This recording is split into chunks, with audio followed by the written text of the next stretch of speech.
We are constantly fed this Hollywood idea of romance. You've seen it. The idea that true love is all about these grand, sweeping gestures and constant fireworks level passion.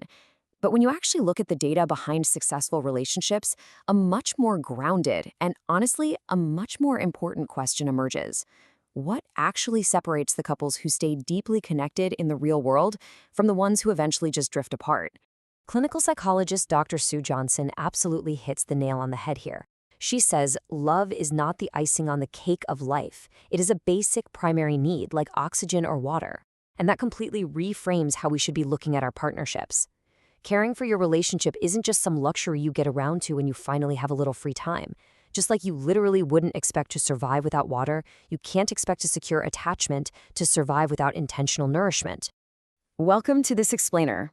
Today, we're diving straight into the incredible power of intentional relationship rituals. We're going to break down the psychology, the hard data, and the highly practical steps you can take to build a resilient, deeply fulfilling bond through really small, consistent actions. Here's our roadmap for today. We'll start by unpacking the grand romance myth, then compare routine versus intentional ritual, and look at the actual science of connection. From there, we'll hit daily habits that anchor, weekly and yearly traditions, and finally, we'll build your ritual playbook. All right, let's jump right into section 1, the grand romance myth. It's a pretty fascinating contrast when you really think about it. On one side of the coin, you've got the grand romance myth, the expensive vacations, the massive surprises, pulling out all the stops. And sure, those are wonderful. But let's be real, they are completely exhausting and totally unsustainable for everyday life. On the other side, you have the actual reality of long-term connection, which is built on small, consistent rituals. Relying only on grand gestures just sets this impossible standard. In reality, it's those consistent, tiny micro-moments that actually weave two lives together. Moving right along to section 2, routine versus intentional ritual. So what exactly is a relationship ritual? It's a repeated, intentional ceremony that recognizes an important connection. Notice those two words there, intentional and ceremony. These aren't just things that happen to you by accident. They're actions you actively choose to take to signal to your partner, hey, you matter to me. The essential ingredients here are simply presence and purpose. The difference between just going through the motions and making an intentional connection is absolutely huge. Take your morning coffee, for example. A routine is happening, to drink coffee in the exact same room while you're both silently doom scrolling on your phones.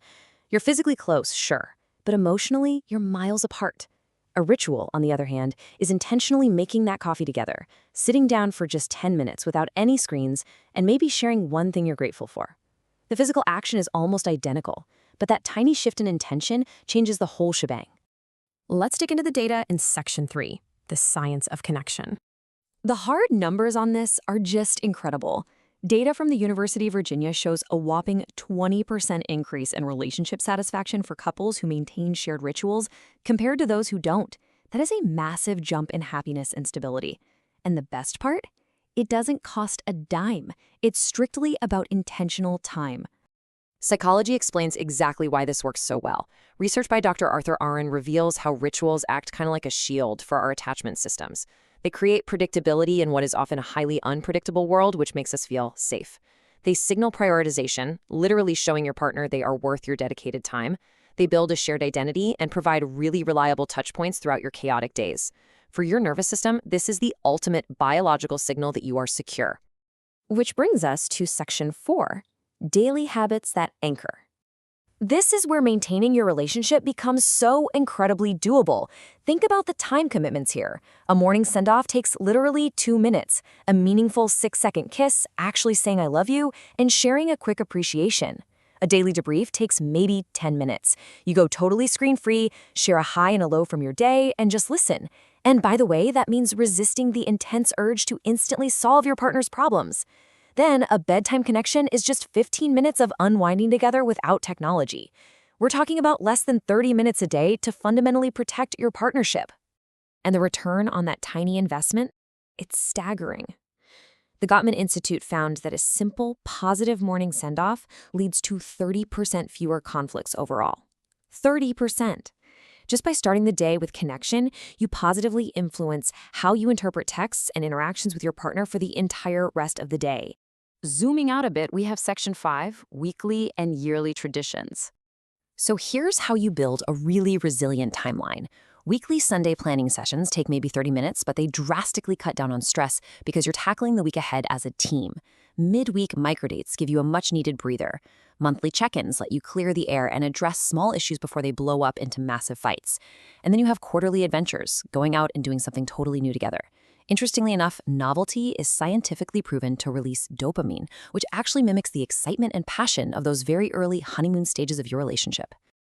When you look at these habits one by one, they seem almost too small to matter. But think about the compound effect. If you just do a 2-minute morning goodbye, a 10-minute daily debrief, and a weekly date, that adds up to over 170 hours of dedicated, intentional connection a year. 170 hours. That is an absolute fortress of connection, and it's built entirely out of micro moments.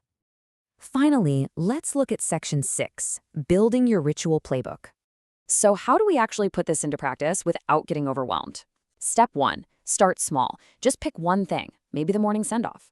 Step 2, make it easy. A 5-minute daily ritual you actually stick to is infinitely better than an elaborate date night you end up constantly canceling.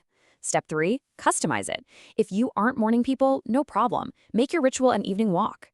Step 4 is absolutely crucial. Protect the ritual. Treat these moments as non-negotiable appointments, because if you constantly cancel them, you're signaling that the relationship itself is negotiable. And step 5, evolve together.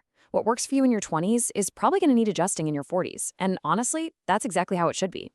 Now, just a quick reality check here. When you first start intentionally doing a daily debrief or a 6-second kiss, it might feel a little awkward or forced, and that is completely normal. Any new habit feels kind of mechanical at first. Research tells us to give it about 21 days. That's roughly how long it takes for these intentional actions to drop the awkwardness and start feeling completely natural and comforting. So stick with it. Which brings us to our final thought. The truth is, a thriving relationship isn't built on luck, and it certainly isn't sustained by chance. It is built by design. It's built by two people actively deciding to show up for each other in small, reliable ways, day after day. So, based on everything we've covered in this explainer today, what small ritual will you choose to build your relationship on? Pick one, talk to your partner, and start tomorrow morning.